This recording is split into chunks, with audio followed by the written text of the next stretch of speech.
गैर माबूद कौन है? हर वो चीज जो खुदा के बराबर समझी जाती है। और कोई गैर माबूद कौन है? जरूर अपना अपना स्वाद के जरिए बात आती है, बोले कहें कौन है गैर माबूद?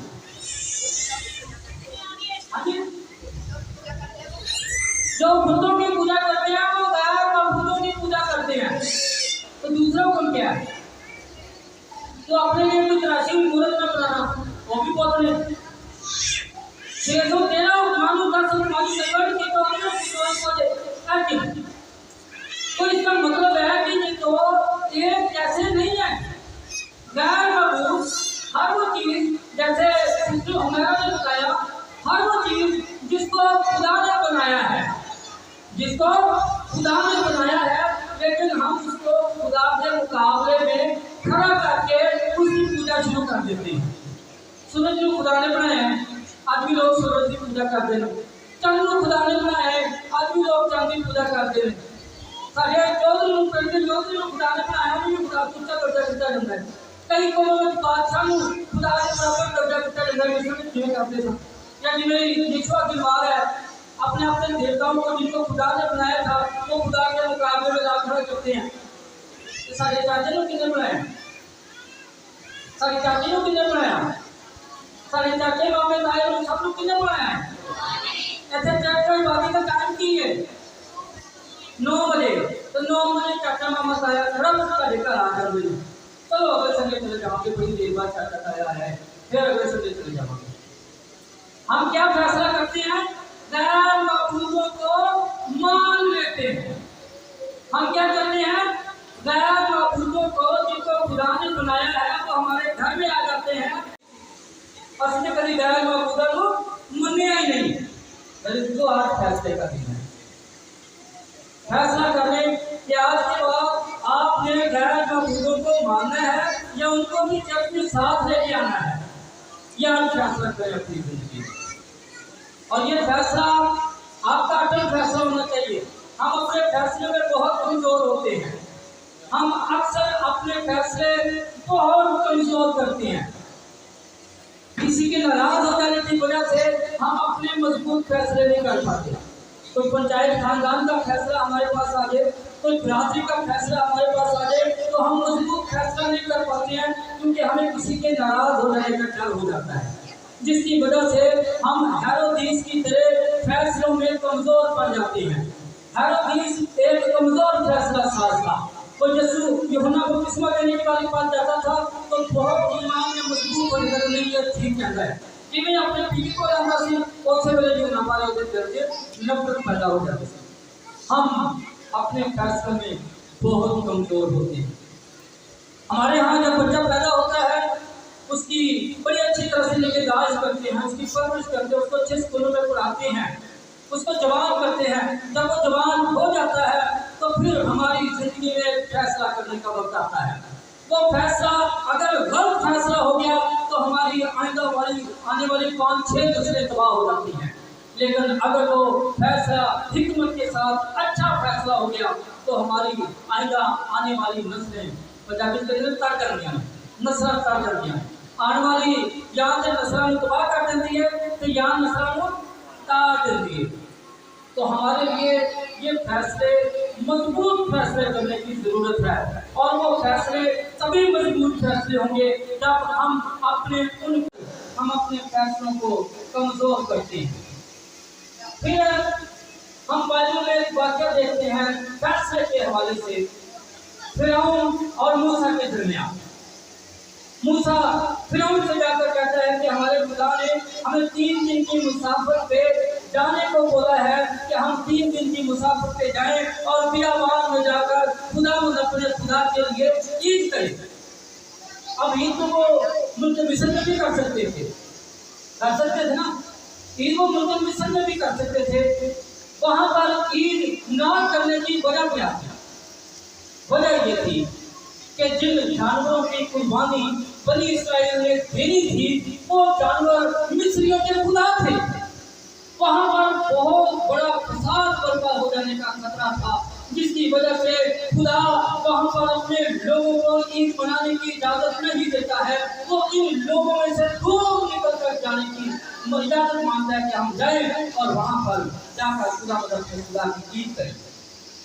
वहां पर फिरौन उसके साथ समझौता करने की कोशिश करता है, उसके साथ कहता है कि कुछ फैसले करो मेरे साथ मिलकर। वो कहता है कि ऐसा है कि मैं तुम्हें इजाजत दे देता हूँ, लेकिन ज्यादा दूर मत जाना। वो भी मूसा नहीं मानता। फिर वो कहता है अच्छा ऐसा है कि तुम दूर निकल जाओ, लेकिन तुम मत ही मत जाओ, अपने बच्चे और औरतें यहीं पर छोड़ जाओ। तब वो भी मूसा नहीं मानता, तो तीसरी बात को कहता है कि ऐसा है कि तुम मत भी जाओ, औरतें भी जाओ और बच्चे भी जाओ, लेकिन अपने माल मवेशी यहीं पर छोड़ जाओ। अब माल मवेशी की तो कुर्बानी करनी थी, वो भी रद्द कर दी गई। अब फैसले का वक्त है। फिरौन की जगह हम शैतान को रख देते हैं और मूसा की जगह आज अपनी जिंदगियों को रखते हैं। शैतान हमें कहता है मेरी हदूद से बाहर नहीं निकलना। शैतान क्या कहता है? मेरी हदूद से बाहर नहीं निकलना, मेरे से ज्यादा दूर नहीं जाना। जैसे ही हम चर्च में इंटर होते हैं, अपने आप को शो करते हैं कि हम शैतान से बहुत दूर हो गए, बहुत ऊंची ऊंची दुआ करते हैं, बहुत जोश के साथ दुआ करते हैं, बड़े जबरदस्त तरीके से हम प्रस्तुत करते हैं। लेकिन जैसे ही हम चर्च से बाहर हुए, उसकी कुबली, उसकी गिरफ्त, उसको गाली, ओ तेरी दिया। तो क्या हुआ? हमने शैतान के साथ समझौता कर लिया और अपना फैसला शैतान के हाथ में कर दिया कि ज्यादा दूर नहीं जाना, सिर्फ कटेगा से मेरे जिंदगी चर्च में बैठे हो तो बाद फिर मेरे को वापस आ जाना। तो हम अपने सुबह से लेकर शाम तक बदी करी, जैसे उठने से लेकर रात को सोने तक उसने बदी करी, और छोटे ने उठने से लेकर रात को सोने तक नेकी करी। अब बड़े भाई से जो हर रोज बदी ही करता था, गलती से जान के लिए गलती से एक दिन एक नेकी हो गई। शैतान कोई तलवार लेकर उसके साथ और वजह की नेकी की थी, खबरदार नेकी की थी। वो अपना सर पकड़ लेता है और वो मेरे तो छोटा सुबह को लेकर शाम तक नेकी करता हूँ, तो खुद नहीं कहना मैं आज एक नेकी कर ली तो तलवार लेकर करते आ गया। उसने कहा तो भाई तेरे शुरू तो इख्तियार में नहीं, तू तो मेरे इख्तियार में थी। आज तू एक नेकी की, कल दो करेगा, फिर तीन करेगा, आखिर तो मेरे को दूर हो जाएगा। खबरदार तू अगर नेकी की। मेरे चीजों हमें से अक्सर नहीं तजुर्बा किया होगा कि जब कोई बाहर की तासीरों का मसले मसाइल आपके साथ होते हैं, पास्टर साहब आपके घर में आके दुआ करते हैं तो आपके मसले बढ़ जाते हैं। तो आप कहते हैं सब दुआ करें आपके मसले और बढ़ के घट नहीं हो रहे, तो वो यही मसला होता है क्योंकि आप शुरू से उसकी पैरवी कर रहे होते हैं। जब आप आपके घर में दुआ का मतलब डाल देते हैं तो तलवार लेके आ जाता है। खबरदार जब किसी आदमी को बाद ऐसा बात नहीं बुलाया जाए, ਅਸੀਂ थोड़ी ਉਹਦੀ ਮੰਨ ਲੈਣੇ ਪਰ ਸਭ ਤੁਹਾਡੀ ਦੁਆ ਕਰਨ ਦਾ ਮਸਲੇ बने, इस वास्ते माजरा ना आया ऐसा। मुझे नहीं पता बाकी बाकी का मेरे साथ ही रहते चलता है, ये हुआ है, होता है और हम ज्यादा दूर नहीं जा पाते फौरन उसके पास जाए। दूसरा फिरौन कहता है या शैतान कहता है कि तुम मर्द जाओ, औरतों को अपने घर में छोड़ दो, लेकिन मर्द जाते ही नहीं, मर्द तो आते नहीं है। अभी भी देखते सारी तादाद वहाँ पर मर्द बहुत कम है। अगर सलामी सुनना है ना तो हम शैतान की मान करें, ज्यादा दूर ना जा। तीसरी बात को कहता है तुम सारी जाओ, अपना माल मवेशी कुर्बानी करनी है तो ठीक चढ़ दो, इसमें भी हम उसकी मानते हैं। या तो सारे पैसे हम घर में रखकर जाते हैं, जो साथ लेते हैं वो भी जो दुकान पर नहीं चल सकते वो चर्च में लाने पड़ते हैं। सबसे बड़ा पुराना नोट हम चर्च में लाकर देने की कोशिश करते हैं। मैंने अपने चर्च में मैसेज दिया, घर में बेबरकती के असबाब, घर में बेबरकती के असबाब। उसमें ये आपके हिस्से को कट कर अच्छा, ये मैंने बताया कि ये 10 रुपए का नोट, इसको जब अमलियात किए जाते हैं, कंगाली की फ्राई की जाती है तो इसको दरमियान से फाड़ा जाता है। दरमियान से फाड़ के एक नोट का हिस्सा यही रहने दिया जाता है, एक नोट जो है वो 10 रुपए का दूसरा नोट इसके साथ जोड़ा जाता है, उसको चेकिंग करके इसके साथ खास अमलियात किए जाते हैं। वो एक नोट की उल्टी साइड होती है, एक सीधी साइड होती है, इस तरह से जोड़ा जाता है, उसको पढ़ाई करके उसको लिख दिया जाता है कि ये किस घर में चला जाएगा, किसकी पॉकेट में चला जाएगा, कंगाली से हो जाएगा। पहली बार मैंने ये बताया है, दूसरी बार वही जगह में आ गया है। तो जी जजमेंट सबको पहले कंगाल कोई जजमेंट देने की है, मेरा जज कंगाल होना चाहिए, पहली कंगाल की तो है अपना जिन्ना भी तुसी माल को वैसी रेट जिन्हें कुर्बानी दे रहे हो तो तुसी घट पहली रख के आते हो, तो जेड़ा आ रहा है उसको किसी कंगाल कर रहे हैं। तो हम शैतान की मानते हैं कि नहीं? हम अपनी कुर्बानी की चीज़ों को घर में छोड़कर आते हैं और फिर कहते हैं कि हमारे घर से परेशानियां ली जाती हैं कि हमने ज्यादा दूर भी जाना हो फिर उसकी गोद में भी जाकर नहीं बैठता, ठीक है। और अपनी कुर्बानी की चीजों को अपने साथ लेकर निकलना है, घर में छोड़कर नहीं आना है। फिर हम बहुत कमजोर फैसले करते हैं अपनी आइंदा आने वाली जिंदगी के लिए। आइंदा आने वाली जिंदगी के लिए आइंदा आने वाली जिंदगी की याद करते ना तेरे मुंह खाक हाले दुनिया बेटी नहीं करते, अगर मतलब वो पहले याद करी जा रही है, हम उसको वर्तमान देना शुरू कर देते हैं जो कि एक अटल हकीकत है। हम उस बारे में फैसला नहीं कर सकते। हम सब जानते हैं कि आने से 9 महीने पहले पूरे कहा जाता है कि आ रहा है, लेकिन जब 9 सेकंड पहले भी पता नहीं चलता कि हमने जाना है या नहीं। हम जब सफर पर निकलते हैं तो मौसम के हिसाब से गर्म या ठंडे कपड़े अपने साथ ले लेते हैं। मौसम बारिश वाला का वगैरह ले लो, बच्चा ले आने वाला नहीं होगा तो कपड़े पहले सिलाई हो रही होंगे, ठीक है ना। अगर नौकरियों निकले फोन आ गया है, सुबह स्कूल में ना दुकाना बंद हो गया, दोस्त गई थे बच्चे टेबल रोटी नहीं आए, पहले से हम इंतजाम करके रखते हैं। हमने यहाँ पर कितने साल की जिंदगी गुजारी है, तो बता सकते हैं इस दुनिया में बादल के मुताबिक हम कितने साल की जिंदगी गुजार सकते हैं?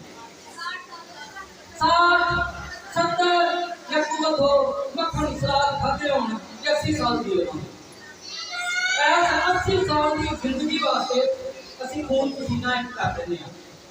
बैंक बैलेंस प्रॉपर्टी बनाने वास्ते असि हर जायज से नाजायज काम करते हैं, जबकि पता है कि असि इतने इंडिया नहीं रहना, लेकिन असि खून पसीना एक करते हैं, जीना हराम कर देने हैं लोगों का कि किसी तरह भी पैसा चाहिए ना हो। अगे वास्ते असि कितने साल रहना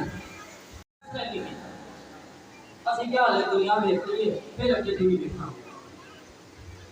एक बादशाह था, उसने अपने 3 वजीरों को, ये मिसाल बड़ी बहुत से सुनने वाली है, एक बादशाह था, उसने अपने 3 वजीरों को चैलेंज दिया कि मेरे लिए दुनिया के कीमती से कीमती फल जो वजीर मुहैया करेगा उसको मैं अपनी आधी सल्तनत तक दे दूंगा। अब तीनों वजीर निकलते हैं, मुल्क के कोने कोने में फैल जाते हैं। जब वो मुल्क के कोने कोने में फैल जाते हैं तो पहला वजीर दुनिया के बेहतरीन नायाब फल अपने बादशाह के लिए अपने थैले में डालता है। दूसरा वजीर सोचता है कि बादशाह के पास तो ऑलरेडी बहुत सारे नायाब फल हैं, कीमती फल हैं, उसने कहाँ रखने हैं, उसने तो सिर्फ हमें आजमाया है कि हम उसकी बात मानते हैं या नहीं, तो गले सरे फलों से अपनी थैला भर लेता है। तीसरा जो है ना वो तो इतना दूंगा तुमसे, वो कहता बादशाह मैं तो वजीरां में ला देगी रात कराऊंगा तो मैं कीमती फल ले आया। बादशाह ने चेक करना वो सारे जितना कट पड़ा होगा सारा अपने थैले में बन रहे आ जाते बादशाह, और बाकी बादशाह उनके थैलों को चेक नहीं करता। बादशाह के पास दरबार में कैसे ही आके बादशाह जिल्लात को बुलाता है और कहता है कि इन तीनों को कैद खाने में डाल दिया जाए। वो पुकारते हैं हमारा कसूर क्या है, हमारा जुर्म क्या है।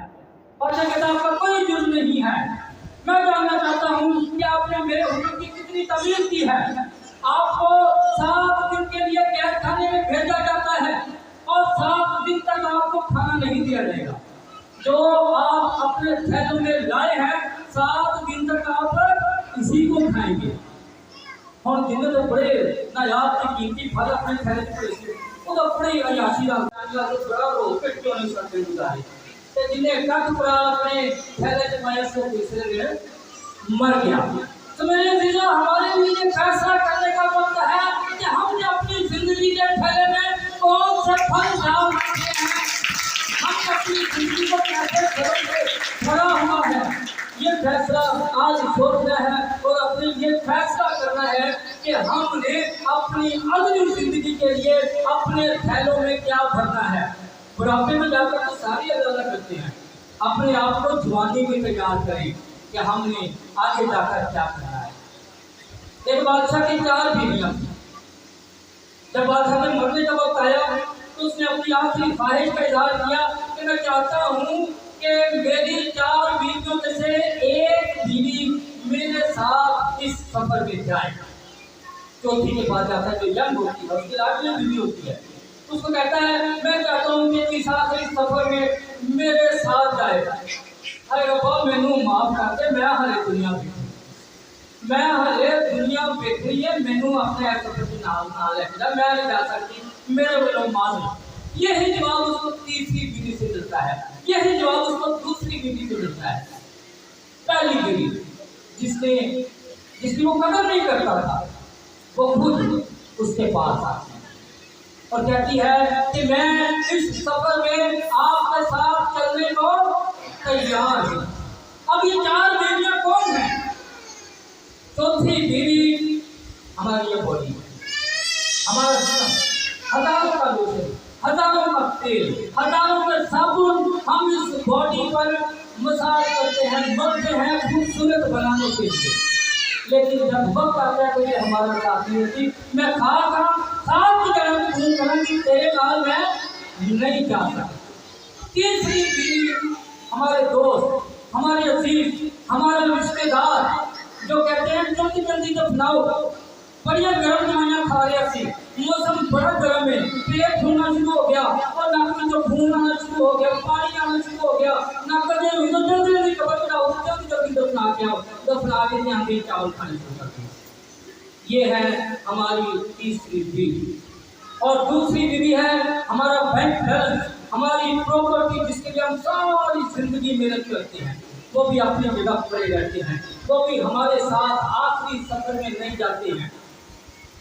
और पहली बीवी है हमारे अमाल, जो हम जिंदगी में जिनकी कदर नहीं करते हैं वही हमारे साथ जाते हैं और हमारा फैसला करते हैं। हमारे लिए ये फैसला करने का दिन है कि आज से हमने अपने अमाल को भी दुरुस्त करना है। उनका जुर्म ये नहीं था कि वो खुदा को भूल गए थे, उनका जुर्म ये नहीं था कि वो नमाज के पाबंद नहीं थे, उनका जुर्म ये था कि वो बुराई में पड़ गए थे, समाजी बुराइयों की वजह से उन पर अज़ाब आए। तो मेरे जीरो आज फैसला करने का दिन है कि हमने अपनी जिंदगी में अपने अमाल को किस तरह का बनाना है। हमेशा खुदा से ये दुआ करें कि खुदाया मुझे ऐसा बना दे कि मैं तुझे पसंद आ। मैं अक्सर कहा करता हूँ कि मैं खुदा की प्रस्त, खुदा की पूजा इसलिए नहीं करता कि मुझे जन्नत का या दोज़ख का डर है या जन्नत का लालच है। मैं खुदा की इबादत, खुदा की प्रस्त इसलिए करता हूँ कि वो है ही इबादत के लायक खुदा है।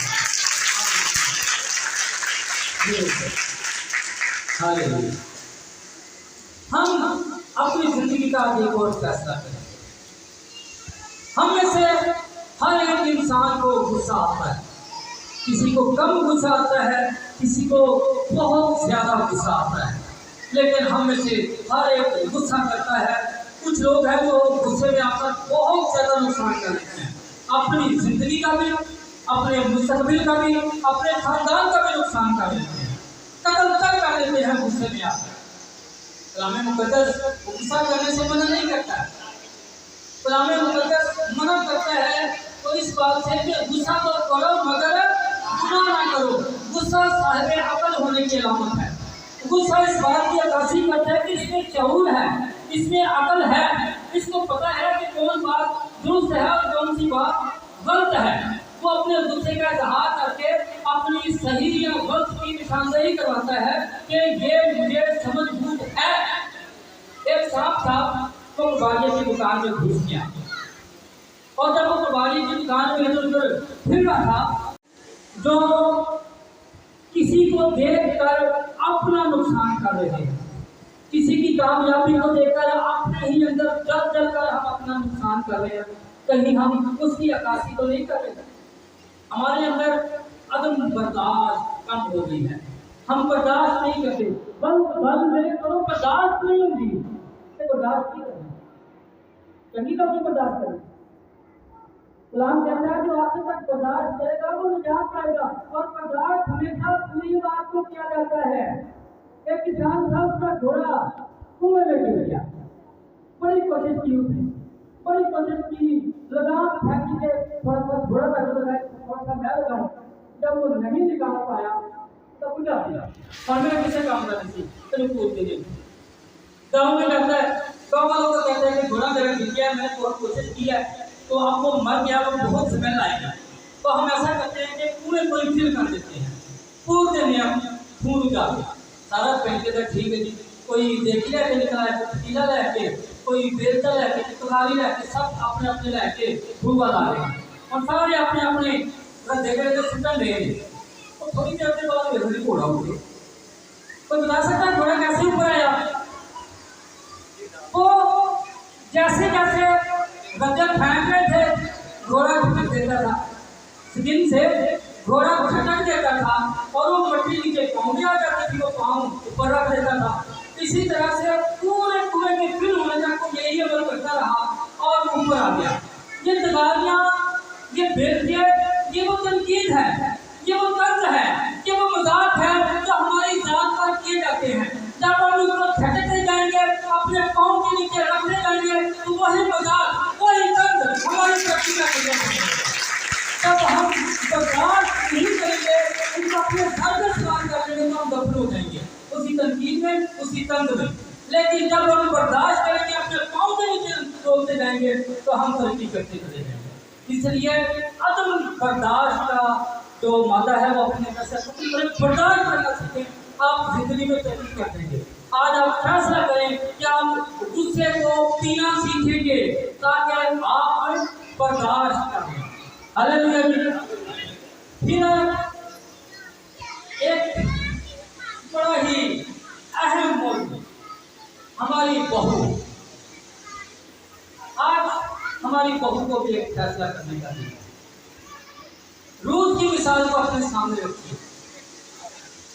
एक फेसबुक में एक बेटी ने लिखा कि अगर माँ बाप की जिम्मेदारी बेटी के सर पर होती तो दुनिया में कोई और एज होम ना होता। दुनिया मूर्ख पालक बच्चे का ब्याह करने साल दूसरी प्राइवेसी चाहिए। रूस ने अपनी सास के साथ क्या बात की? तेरा खुदा मेरा खुदा होगा, तेरे लोग मेरे लोग होंगे, जहाँ तू मरेगी मैं मरूंगी, जहाँ तू रहेगी मैं रहूंगी। आज कौन सी बहू है जो अपने ससुराल में ये बात कहती है? पर मैं तो 7 चर्च की मेंबर था, जो 7 चर्च है अगर मैं चली जाऊंगी तो चर्च में क्या पर मैं अपने छोटे जो 2-4 खानदान के लोगों का खाना बना सकती हाँ। मैं तेरे 5-6-7 लोगों का खाना भी बना सकते भाई, मेरा इतने पास नहीं चलता, या तो मैं घर चलनी है तो या घर अलग है। हमारे मुआशरे की ये तलख हकीकत है। अच्छी मसीही बहू को फैसला करना होगा कि अगर अपने ससुराल को ओल्ड एज होम नहीं भेजना चाहती तो अपने माँ बाप समझ कर उनकी खिदमत करना शुरू कर दें। मैं सिर्फ बहू को ही बात नहीं करूँगा, हमारी बहुत सारी सासें भी ऐसी हैं जो अपनी बेटी को तो पीछे भी किसी पढ़ा रही होती हैं, लेकिन अपनी बहू जो उस घर की असल बेटी है, जिसने मरते दम तक उस घर में रहना है, उसको वो मरते दम तक बेटी नहीं समझती है। ये भी एक गलत हकीकत है। मैं तस्वीर के दोनों रुख आपको दिखा रहा हूँ। सास को भी फैसला करने का वक्त है, बहू के भी फैसला करने का वक्त है कि आज अच्छी मसीही बहू बनने के लिए फैसला करें। अपने अंदर तब्दीली करने के लिए अपने पॉइंट में आ रहा है, अपने अंदर तब्दीली करने के लिए आपने फैसला क्या किया? हम अक्सर दावा करते सानू रूह की दस्तक से दुश्मन मिल गया, सानू गैर ज़बाना मिल गई नहीं, इतने गैर ज़बाना की दुआ करके बात नहीं करनी और सब कुछ करना। हमारे अंदर क्या तब्दीली आई है, मेरे किताब निकालिए हवाला। तो सबसे पहले रेडियो इजाद हुआ, अयूब 42:5 पढ़िए, अयूब 42:5।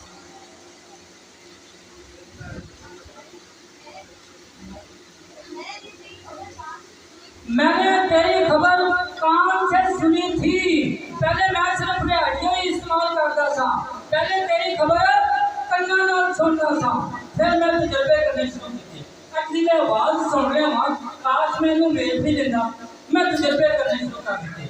जिमें जॉन ने तजर्बे शुरू करने मैंने टेलीविजन इजाद किया, असं भी तजर्बे करने शुरू कर दें। कहते भी तारों पर मिलाने, इन्ने दिन का रोजा रखने, इन्ने दिन इन्ने घंटे की दुआ करनी, इन्ने घंटे की दुआ करने, उत्थे बैठ के दुआ करनी, इत्थे बैठ के दुआ करनी, इन्ने दिन का रोजा रखनी, मुख्तलिफ तजर्बे करने शुरू किए। फिर क्या होया, पहले मैंने तेरी खबर अपने कान से सुनी, फिर मैंने तजर्बे करने शुरू किए कि जिसको मैं सुनता हूँ उसको देखना भी चाहूँ। तो फिर क्या हुआ, अब मेरी आँख तुझे देखती है। पहले मैंने तेरी खबर कानों से सुनी थी, फिर मैंने तजर्बे करने शुरू किए, जब मैं तजर्बों में कामयाब हो गया तो अब मेरी आँख तुझे देखती है। मेरे सामने टीवी चलना शुरू हो गया, तो जब मैं तेनू देखना शुरू कर दिया फिर की होया, अब मुझे अपने आप से नफरत हो गई है। फिर जब हम उसकी खबर कानों से सुनते हैं, फिर तजर्बे करके इसको देख लेते हैं, उसका दीदार कर लेते हैं, तो फिर सबसे पहली जो उसके दीदार की अलामत हमें जाहिर होती है वो ये होती है कि हमें अपने आप से नफरत हो जाती है। पतरस रसूल सारी रात मेहनत करता रहा। आमतौर पर मछुआरे जो है चांदनी रात में शिकार करते हैं और ऊपर करती, झंडे टाइम जो उम्मीद नहीं की तो भी गहराई में जाने की कोशिश कर दिया, गहराई में ही जाके हम उसको देख सकते हैं, हम गहराई में जाते ही नहीं है। जब वो यीशु के साथ गहराई में गया तो वहां पर उसको अजीब तजुर्बा हुआ।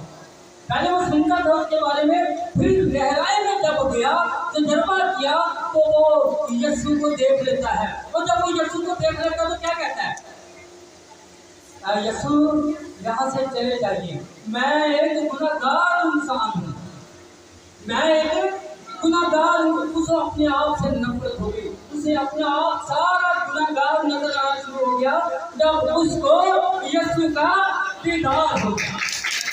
जब हम उसकी खबर अपने कानों से सुनते हैं और फिर उसको तजर्बे करके देख लेते हैं, तो सबसे पहली बात यह होती है कि हमें अपनी पुरानी इंसानियत से नफरत हो जाती है और हमारे अंदर एक नई इंसानियत जन्म लेती है जिसको हम नई पैदाइश कहते हैं।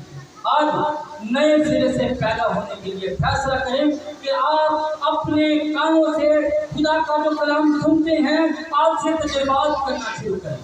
आज से ये तार यहाँ पर, ये तार यहाँ पर, ये बटन यहाँ पर चेंज करें, तजुर्बे करें और उसके दीदार को हासिल करके अपनी पुरानी इंसानियत से नफरत करके नई इंसानियत का लिबासा अपने ऊपर ओढ़े और खुदावंद में नई जिंदगी को हासिल करें। ये आज हमने फैसले करने, चंद फैसले हैं जो आज हमने अपनी जिंदगी के लिए खुदा के सामने रखे हैं। तो जिंदा खुदावंद आज हम अपनी जिंदगी के लिए ये फैसला करते हैं। हमारे अंदर कलीसियाई तो अपनी अपनी जिंदगी से हाथ धोके बैठ सकते हैं। हम सब ने अपना अपना हाथी बनाया हुआ है। एक बादशाह था, उसने सफेद हाथी कहीं से खरीदा। चार अंधों को पता लग गया कि हमारे मुल्क के बादशाह ने एक सफेद हाथी खरीदा है। वो आते हैं बादशाह के हजूर में आते हैं, बादशाह हजूर हम हाथी को देखना चाहते हैं। ठीक है, मुझे कोई इतराज नहीं, लेकिन तुम मैनू यह दसो कि तुम जानते हो तुहानू किवें पता लगेगा कि हाथी किवें दा है। कहते बादशाह हजूर आप सिर्फ हाथी को देखने की इजाजत दें, हम आपको आकर बताते हैं कि हाथी कैसा है। बादशाह इजाजत दे देता है। चारों हाथी को देखने के लिए जाते हैं, हाथी को देखकर वापस आते हैं। बादशाह कहना हाँ जी हाथी की में गए, कहता कहता बादशाह जो हाथी जो है ना वो एक पिलर वर्गा होगा, बरामदे के पिलर वर्गा। उस अन्य का हाथ ना रोंदे की लात में लगा, उन्हें क्या कि हाथी जो है ना एक पिलर वर्गा होगा। दूसरा ना कहता बादशाह जो है झूठ कहना पे है, हाथी जो है ना वो एक छज वर्गा होगा, वो कानू हाथ लग गया सी, कहता हाथी जो है ना एक छज वर्गा होता है। तीसरा कहता बादशाह जो है ना दोनों झूठ बोलन दे, हाथी जो है ना वो एक टैंकी वर्गा होगा, वो पेट में लग गया, कहता हाथी जो है ना एक टैंकी वर्गा होता है। चौथा कहता बादशाह हजूर जान दिया मान पावा ते कुछ अर्ज करा, कहता जा तेरे जान दिया मान दी। कहता बादशाह हजूर हाथी जो है ना वो ना छज वर्गा होता है, ना पिलर वर्गा, ना टैंकी वर्गा। हाथी जो है ना एक रस्सी वर्गा होता है, वो कुछ जो हाथ लग गया, तो कहता हाथी जो है ना वो एक पीछा वर्गा होता है। हम वो अंधे जिन्होंने अपना अपना हाथी बना रखा है, कोई पिलर बनाकर उसको कहता है ये पूरा हाथी है मेरे पास, कोई छत बनाकर उसको कहता है ये पूरा हाथी है मेरे पास। अगर हम मोहब्बत का प्रचार करते हुए एक दूसरे के साथ खुदा के कलाम को सही तरह नहीं समझ सकते, तो आज एक पुर वफादार और भरपूर कलीसिया का रोल अदा करने के लिए फैसला करें कि आप किसी की बातों में नहीं आएंगे, आप खुदा के कलाम के मुताबिक अपने चर्च के साथ, अपने खादिम के साथ वफादार रहेंगे, और आपका खादिम आपकी तरबियत करता है, आपका खादिम आपको खुदा के कलाम की तालीम देता है। अगर कोई आपको खुदा की तालीम के खिलाफ भड़काता है तो वो सिर्फ शैतान है जो खुदा के खिलाफ भड़काने का काम करता है। खुदा का खादिम कभी भी आपको किसी खादिम के खिलाफ तालीम नहीं देने की तालीम देगा। अगर कोई खादिम आकर आपके खादिम के खिलाफ तालीम देता है तो ये मेरी बात याद रखिएगा, तो खुदा की तरफ से नहीं है। इफ्सस की कलीसिया की तरह खुदा के खादिमों को झांके, और जब उनमें मतलूबा प्रकाश को ना देखें तो उनको जवाब दें, उनको रिजेक्ट करें। आप अपनी जिंदगी में ये फैसला करें। खुदा आपको बहुत ज़्यादा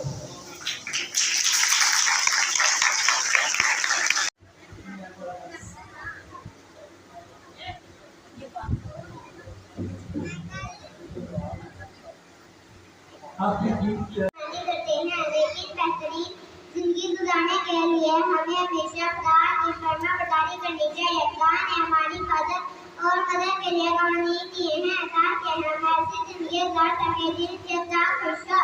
सोचें किस तरह आदम और हवा को बनाया गया, वो क्यों काम हुए। आप क्या समझते हैं कि अब भी लोगों को आजमाता है? किस तरीकों से पढ़े करना खबरदारी शिकायत शेर की तरह ढूंढता फिरता है कि किसको फड़ पड़ा पड़े। कहना करते राजगादी तेरा जब आप आसमान जाएंगे तो आपको उधर मैच में निकलने की राह दिखाएगा। ऐसे ही हर एक को माफ क्यों नहीं कर देता? खुदा ने हर एक के मुफ्त माफी की पेशकश की है, लेकिन हर कोई शख्सी तौर पर माफी हासिल करता है।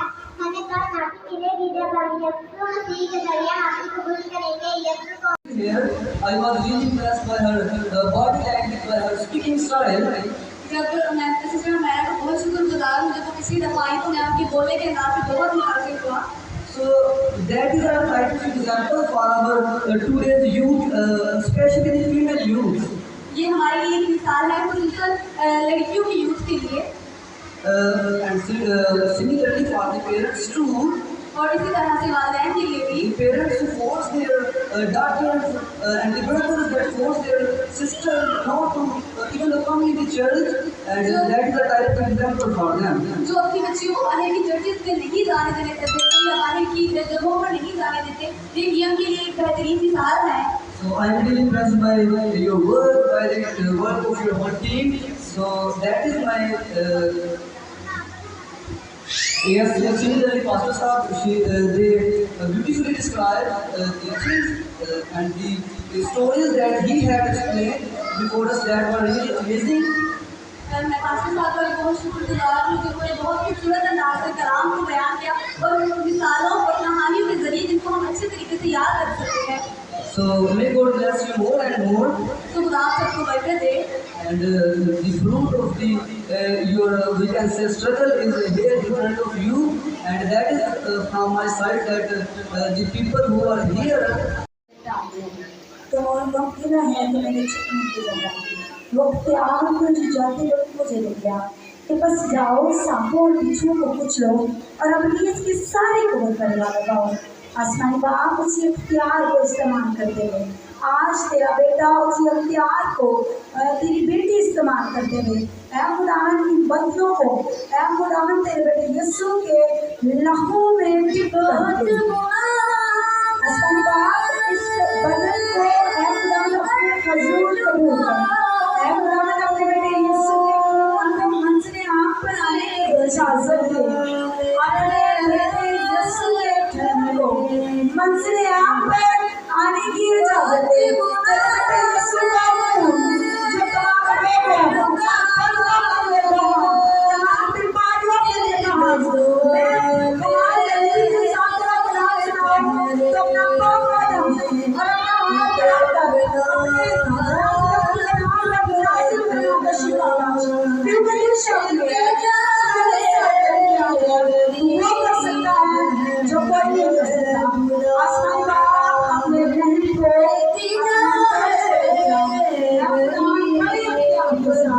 हुक्म देते हैं तेरा आके मारना तेरे बेटे यीशु के नाम से ये बात मेरा नहीं बंद कर देना है।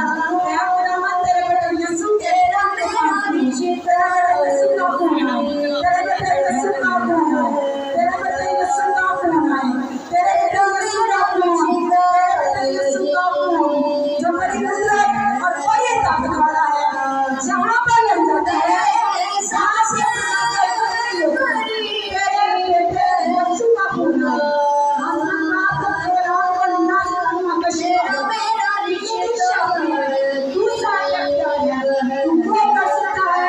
जो कोई नहीं कर सकता। आसमानी बाप हमारे गुनाहों को बच्चे थे ताकि हम गुनाहों के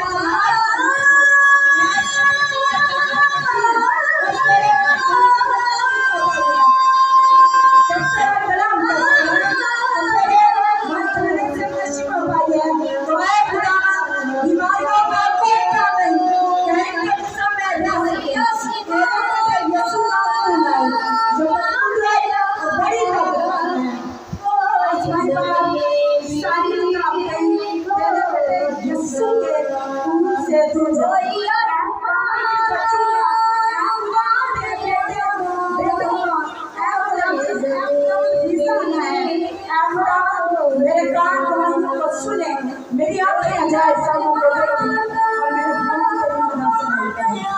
कान को सुने मेरे कान को सुने मेरे कान को सुने मेरे कान को सुने तेरे बेटे ये कैसा अपने नाम को दे या मेरे बाप ने मेरे हृदय में इनके बदन को बढ़ा दे बदन को बढ़ा दे तेरे बेटे यीशु का खून जो बड़ी और बड़ी ताकत वाला है जहाँ पर लग जाता है वहाँ पर सजा नहीं करती। तेरे बेटे यीशु का खून है तेरे बेटे यीशु का खून है। इस भाई का जो वीजा आने वाला है हो जाए यीशु के नाम से मेरे कान में रही ने सुन लिया मेरी आंखें देख लिया मेरे कान